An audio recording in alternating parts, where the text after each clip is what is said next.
Dear student, remaining portion of this chapter. Our chapter name is matter around us pure? Okay, इसको अपन ने आधा chapter कर लिया था, उसके बाद का अब देखते हैं.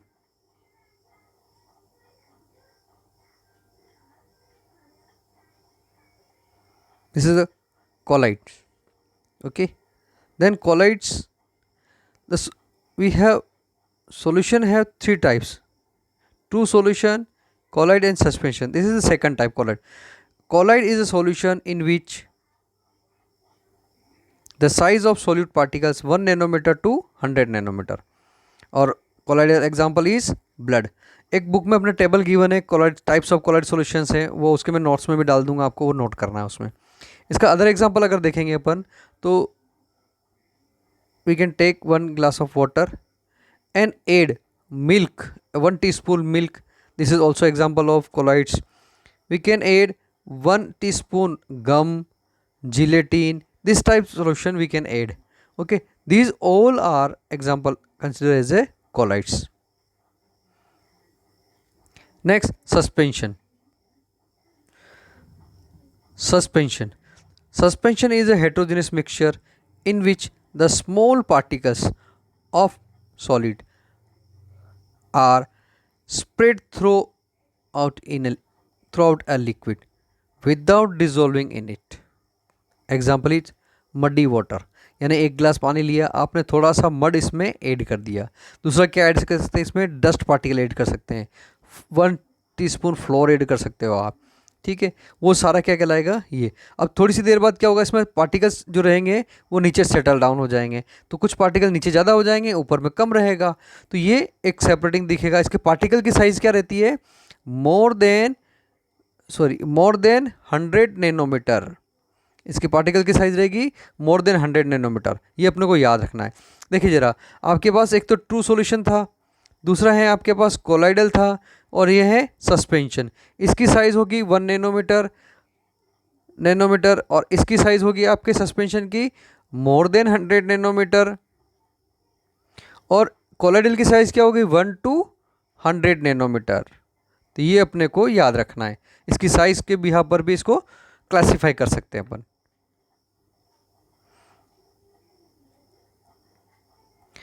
Next, the process of separation means जितने अपन ने सॉल्यूशन पढ़े, कौन कौन से पढ़े अपन ने, ट्रू सॉल्यूशन, कोलाइडल और सस्पेंशन. तो ये जितने टाइप्स के सॉल्यूशन हैं उनको अपन सेपरेट कर सकते हैं. तो यहाँ देखेंगे प्रोसेस ऑफ सेपरेशंस, तो कौन कौन से हो सकते हैं अपने पास प्रोसेस है. Some process of separations: evaporations, sublimation, centrifugation, separating funnel, distillations and fractional distillation, crystallizations, chromatography and electroporation. These are the process. अब क्या करेंगे अपन, एक एक एग्जांपल लेंगे, उसको सेपरेट करेंगे. सब्लिमेशंस का, इसकी डेफिनेशंस लेनी है अपने को. इवोपरेशन किसको कहते हैं, सब्लिमेशन किसको कहते हैं. तो इसमें क्वेश्चन कैसा आएगा, right short notes on evaporation and sublimation, या फिर डिफाइन सब्लिमेशन, या कुछ एग्जांपल आपको दे देंगे. Suppose salt NaCl plus water, अगर आपको ऐसा दे दिया तो इसको कैसे आप सेपरेट करेंगे, तो उसमें से आपको टेक्निक बतानी है. तो एग्जांपल देकर के टेक्निक पूछ सकते हैं, या फिर टेक्निक दे करके एग्जाम्पल पूछ सकते हैं. तो अपने को दोनों तरह से इसको प्रिपेयर करना है. Next, evaporations. It is a process to separate volatile substance from non-volatile substance by the heating them below their boiling points. अब पहले अपन समझेंगे यहाँ पर volatile substance किसको कहते हैं. The substance which are convert its phase means जैसे liquid में है, लिक्विड से वो गैस फेज में जा सकता है या फिर वेपर फेज में जा सकता है. That type substance are called volatile substance. और नॉन वॉलेटाइल मीन्स जो अपनी फेज को चेंज नहीं कर सकते हैं. जैसे पानी के अंदर अगर आपने नमक डिजोल्व कर रखा है NaCl, तो वो वाटर के अंदर ही रहेगा, इवोपरेशन के साथ में बाहर नहीं जाएगा. तो ऐसे को अपन नॉन वॉलेटाइल कहते हैं. तो यहाँ पर सीधा सीधा देखें, अगर ये लेक है, इसमें अगर सॉल्ट अगर रहेगा तो इवोपरेशन किसका होगा, ओनली H2O. तो और जो सॉल्ट वगैरह जिससे दूसरे मिनरल्स रहेंगे वो इवोपरेट नहीं होंगे. तो ये हो जाएगा आपका evaporations. Next, sublimation. It is a process to separate sublime substance from non sublime substance by heating. अब sublime क्या होते हैं? The substance which are solid convert into direct gas. That type substance are called sublime substance. और इसके example देखेंगे अपन तो ammonium chloride हो जाएगा NH4Cl, ठीक है। फिर हो जाएगा आपका naphthalene balls,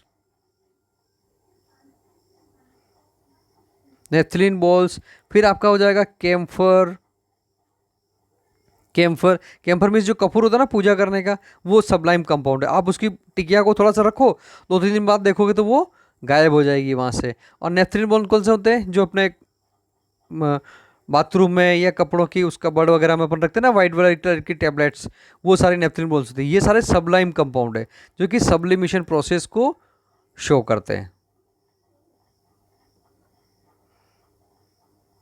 next, सेंट्रीफ्यूगेशंस। It is a process to separate minute suspended particles from liquid when spun rapidly. The heavier particles are forced to bottom and lighter ones towards top. Example, separation of ghee from curd. और इसके दूसरा example है आपका सेंट्रीफ्यूगेशंस का washing machine में जो dryer होता है आपका, गीले कपड़े आप डालते हो और उसको अपन स्पीड से मोटर से घुमाते हैं। तो यहाँ पर आप देखोगे को इसके बाहर जितना भी है पानी इन छेद से बाहर आ जाता है, वो इसका एग्जांपल है सेंट्रीफ्यूगेशंस का। दूसरा, मिल्क के अंदर जो क्वांटिटी पता करते हैं ना, क्वालिटी का, दूध कितना डिग्री का है, तो उसको भी एक मशीन में रख करके घुमाते हैं। तो जो मिल्क के पार्टिकल होंगे वो बॉटम में सेटल हो जाएंगे और फिर इसके हिसाब से इसकी डिग्री पता लगाते हैं कि दूध कितना प्योर है या उसमें पानी ज़्यादा मिला हुआ है। That is a centrifugation. Next, separating funnel. It is a process to separate two miscible liquids from each other by using separating funnel. Miscible नहीं, ये इमिसिबल लिक्विड्स होंगे। कौन से लिक्विड होंगे? Immiscible liquids.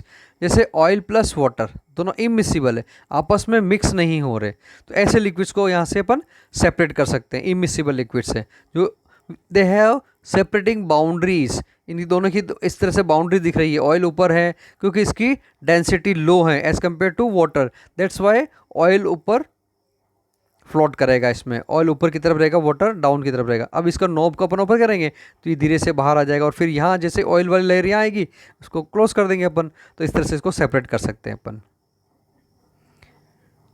नेक्स्ट है distillations. It is a process to separate two miscible liquids, okay, from each other by heating them at their boiling point followed by condensation. Now, the difference between the boiling points of two liquids must be more than 25 Kelvin. यानी ऐसे liquids को separate करेंगे इसमें जिनका temperature कितना हो, मोर than 25 degree C. तो यहाँ से ये लिक्विड्स बाहर आएगा। जिसका टेम्परेचर कम रहेगा, सपोज ऐसा देखिए आप, किसी का टेम्परेचर है 25 डिग्री सी बॉइलिंग पॉइंट और किसी का कितना है 75 डिग्री सी, तो इनमें इनका डिफरेंस कितना हो गया? मोर देन 25 डिग्री सी का डिफरेंस हो गया। अब जैसे ही आप टेम्परेचर बढ़ाओगे तो सबसे पहले 25 डिग्री सी जिसका टेम्परेचर रहेगा ना, वो वेपर बन करके इधर बाहर आ जाएगा। और ये लगा हुआ है कंडेंसर जिसमें इस वेपर को अपन कूल कर देंगे तो यहाँ ये बाहर आ जाएगा। तो 25 मेंटेन रखेंगे तो ये बाहर हो गया। और फिर उसके बाद 75 डिग्री सी वाला इसमें ही रह जाएगा वो सॉल्यूशन। तो इस तरह से दोनों सेपरेट हो जाएगा। इसकी कंडीशन क्या है? दोनों टेम्परेचर के बीच में डिफरेंस कितना रहना चाहिए? More than 25 degree C. तो ये इस तरह से ये हो गया आपका। Next, fractional distillations. It is the process to separate two miscible substance from each other by heating them at their boiling points followed by the condensation. Condensation means उसमें कंडेंसर लगा रखा था। Through fractional distillation, we can separate two substances having difference between their boiling points less than 25 Kelvin. Example, refining of oils या फिर आपका ये जो crude oil होता है उसको सेपरेट करने के लिए काम आता है।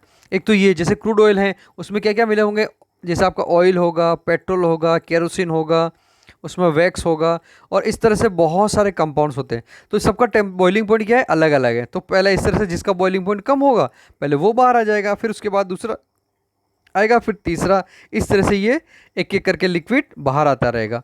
और दूसरा एग्जांपल है जैसे एयर, एयर है आपके पास, जैसे उसमें O2 है, H2 है, N2 है, CO2 है, इन गैस मिक्सचर को भी सेपरेट कर सकते हैं। तो अपनी बुक में एक डायग्राम दे रखा है इसी का, तो ये सबका बॉइलिंग पॉइंट अलग अलग रहेगा, उस बिहाफ पर इसको सेपरेट कर सकते हैं गैसेस को। ठीक है ना, गैसोलिन्स वगैरह हैं, वो दोनों एग्जांपल आप दे सकते हैं उसमें, गैसेस को सेपरेट करने के लिए भी, और दूसरा है इसमें क्रूड ऑयल को सेपरेट करने के लिए भी। Next, crystallizations. Crystallization means it is a process to separate by making pure crystal of a substance from its supersaturated solution. Example, crystal of copper sulfate CuSO4 crystallisation. अब इसमें क्या करेंगे अपन कि जैसे मान लो एक ग्लास लिया आपने, इम्प्योर कॉपर सल्फेट को आपने इसमें मिक्स कर दिया, फिर आप इसको थोड़ा सा हीट करेंगे, हीट करने के बाद इसे 24 आवर्स के लिए इसको रख देंगे। तो इसमें जितने भी इम्प्योरिटीज़ होगी वो तो डिजोल्व हो जाएगी, और अगले दिन आप अगर आके देखोगे तो छोटे छोटे से क्रिस्टल बन जाएंगे इसमें। ठीक है, तो ये सेपरेशन ऑफ क्रिस्टलाइजेशन है। इसी तरह से क्रिस्टलाइजेशन का दूसरा एग्जांपल अपन देखेंगे, सी वाटर जो होता है। तो सी वाटर को अगर आप रख दोगे तो कुछ दिन बाद उसमें से वाटर इवोपरेट होकर के नमक के क्रिस्टल बन जाते हैं उसमें बड़े बड़े से। तो ये भी क्रिस्टलाइजेशन का एग्जांपल है। Next, chromatography. क्रोमेटोग्राफी मीन्स अगर आप इसका नेम का अपन डिसेक्शन करते हैं तो क्रोमा मीन्स कलर, क्रोमा का मतलब होता है कलर, और graphy means technique,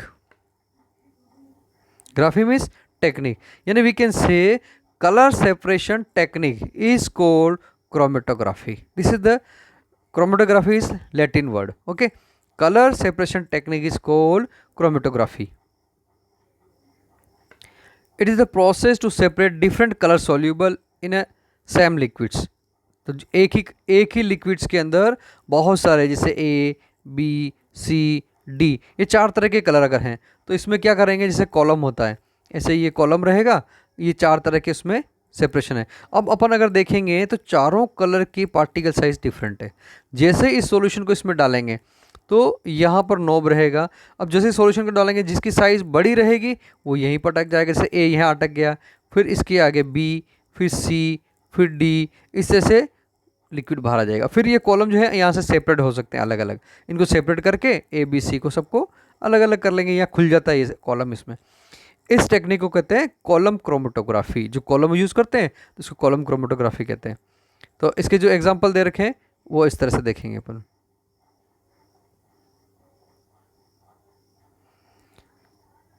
the separation of drug from blood, यानी कहाँ कहाँ यूज़ होता है ये। सेकंड है separation of chlorophyll from the leaves, green leaves से। Okay, then separation of colours from dyes, यानी उनसे अपन सेपरेट कर सकते हैं। और फ्लावर्स के जो कलर्स रहते हैं उनको भी अपन सेपरेट कर सकते हैं। डिफरेंट टाइप के फ्लावर होते हैं, उनमें जैसे रेड है, पिंक है, येलो है, किसी भी तरह टाइप्स का कलर है, सबको सेपरेट किया जा सकता है इस टेक्निक से। Next, electrolysis. Electrolysis means the using of electricity for separation of chemical substance. C, it is the process to separate with the help of electricity.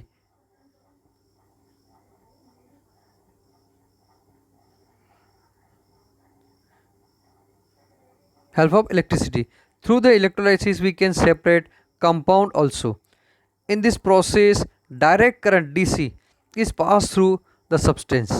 Okay, अब इसमें आप अगर एक एग्जांपल देखें अपन, जैसे H2O है आपके पास, इलेक्ट्रिसिटी की प्रेजेंस में इसको ब्रेक करेंगे तो H2 अलग हो जाएगा और O2 गैस अलग हो जाएगी, दोनों गैसें अलग हो जाएगी। तो इसको इलेक्ट्रोलाइसिस से भी सेपरेट कर सकते हैं अपन। ये इसका एग्जांपल अपन दे सकते हैं इसमें।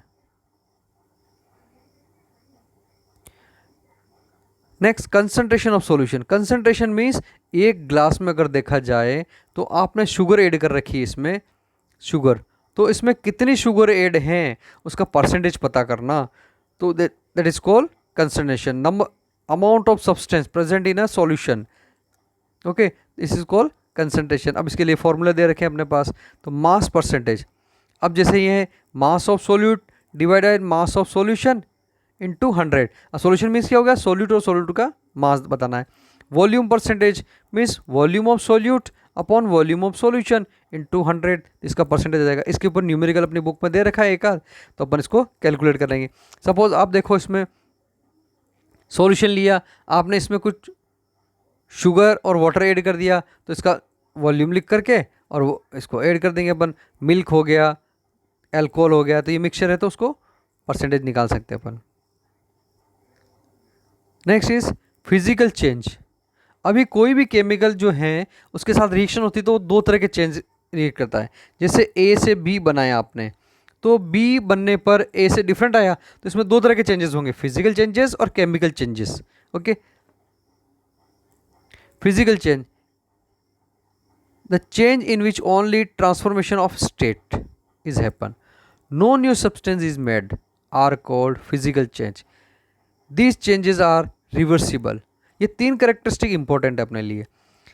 Transformation of state, no new substance is made up, then this change are reversible. Best example melting of ice. अब जैसे ये आइस है आपका सॉलिड फेज में है, अब मेल्ट होकर के किस में आ गया, ये लिक्विड में। अब इसी को अगर आप फ्रिज में रख देंगे तो वापस से क्या हो जाएगा, ये सॉलिड में कन्वर्ट हो जाएगा। उसके और दूसरे एग्जांपल देखिए आप फिजिकल चेंजेस के। दूसरे एग्जांपल जैसे इसको वेपर में कन्वर्ट करना, उसको वेपर को कंडेंस करके वापस अपन किस में कन्वर्ट कर सकते हैं, लिक्विड फेज में। और दूसरा फिजिकल एग्जांपल देखिए आप, tear of papers, melting of ice, okay, evaporation of water, all are physical changes. उसको वापस अपन कंडेंस करके कन्वर्ट कर सकते हैं। टीयर ऑफ पेपर्स, आपने पेपर को फाड़ दिया तो वो भी किस में काउंट होगा, फिजिकल चेंज में। ब्रेकिंग ऑफ ग्लास, यानी उसमें नया कंपाउंड नहीं बन रहा है, यानी अगर ग्लास को आपने ब्रेक किया, ग्लास है इसको तोड़ दिया आपने दो टुकड़ों में, तब भी क्या रहा, ये ग्लास ही रहा। तो इसका मतलब क्या रहा, ग्लास से वापस ब्रेक होने पर ग्लास ही बना आपका, कोई नया सब्सटेंस नहीं बना, no new character, no new substance. These all are called physical changes. Next, chemical change, उसी का रिवर्स लेना है अपने को। It is a change in which new substance is made, okay, then in this change a chemical properties of the substance is changed, these change are irreversible। यानी new substance बनता है, उसकी केमिकल प्रॉपर्टी चेंज हो जाती है और irreversible है। तो इसका बेस्ट एग्जांपल जो है अपन अगर देखेंगे तो ये से कुकिंग ऑफ फूड, यानी एग बॉईल हो रहा है, एग कुक हो रहा है यहाँ पर। अब ये जो कुक एग था, अब जैसे इसको आपने ब्रेक किया तब इसकी पोजीशन लिक्विड फेज में थी, जैसे ही आपने इसको कुक कर दिया तो ये हो गया सॉलिड में। तो ये भी कौन सा चेंज है, केमिकल चेंज। और इसको चाहे तो आप वापस से ऐसा नहीं बना सकते क्योंकि ये केमिकल चेंज है। और दूसरा देखेंगे अपन, जैसे आपके पास मिल्क है, ठीक है, आपने इसको किस में कन्वर्ट कर दिया, कर्ड में कन्वर्ट कर दिया, तो ये कौन सा चेंज हो गया है, मिल्क की केमिकल प्रॉपर्टीज अलग है और कर्ड की केमिकल प्रॉपर्टीज अलग है, तो ये कौन सा चेंज कहलाएगा आपका, केमिकल चेंज। और दूसरा है जैसे पेट्रोल है, पेट्रोल बर्निंग ऑफ ऑयल्स, जो सारे गैस में कन्वर्ट हो जाता है तो वो वापस से इरिवर्सिबल है, तो वो सारा कौन सा कहलाएगा, केमिकल चेंज। ऐसे ही अपन लेंगे अगर cooking of food, cooking of chapati या कटिंग ऑफ ग्रीन ट्री। अब ग्रीन ट्री को काट दिया आपने, सूख गया तो वो पेड़ वापस लग नहीं सकता, यानी boil of egg, potato, tomato, ये सारे किस में आएंगे, केमिकल चेंज में आएंगे। अब इसका एक एग्जांपल है बर्निंग ऑफ कैंडल। जैसे ये कैंडल बर्न हो रही है आपकी, तो बर्निंग ऑफ कैंडल, ये पूरी बर्न हो रही है कैंडल, तो वो तो कहलाएगा केमिकल चेंज। अब इसमें से कुछ मेल्ट भी होता है, आपने देखा होगा वो वैक्स मेल्ट होता रहता है, तो वो काउंट हो जाएगा फिजिकल चेंज में। तो ये एक ऐसा एग्जांपल है जिसमें दोनों ही एग्जांपल को अपन कंसिडर कर सकते हैं, फिजिकल और केमिकल। यानी वैक्स बर्न हो रहा है तो केमिकल में आ जाएगा, वैक्स मेल्ट हो रहा है तो फिजिकल में आ जाएगा। तो इस तरह से ये आपका चैप्टर कंप्लीट हुआ। ठीक है, तो आपको इसके नोट्स नोट करने हैं, चैनल को सब्सक्राइब करना है, और मैं इसमें नोट्स और क्वेश्चन आंसर के भी भेजूंगा आपको, तो वो सारे एक रजिस्टर में नोट करने हैं और इसी से आपको एग्ज़ाम होने वाला है। अभी जो एग्ज़ाम होगा आपका केमिस्ट्री, फिजिक्स और बायो, तीनों चैप्टर के क्वेश्चन आने वाले हैं इसमें, तो तीनों मिला करके 25 क्वेश्चन आपके आएंगे और 1 आवर का टाइम रहेगा आपको आपको ये क्वेश्चन अटेंड करने हैं। तो हो सकता है आपको 8, 8 और 9 ऐसे आ सकते हैं, तो 8, 8, 9 इस तरह से 25 क्वेश्चन आने वाले हैं। तो फर्स्ट अपना एक ही चैप्टर आएगा इसमें और ये सारे आपको देखने हैं, इसी से MCQ क्वेश्चन आने वाले हैं। Thank you so much.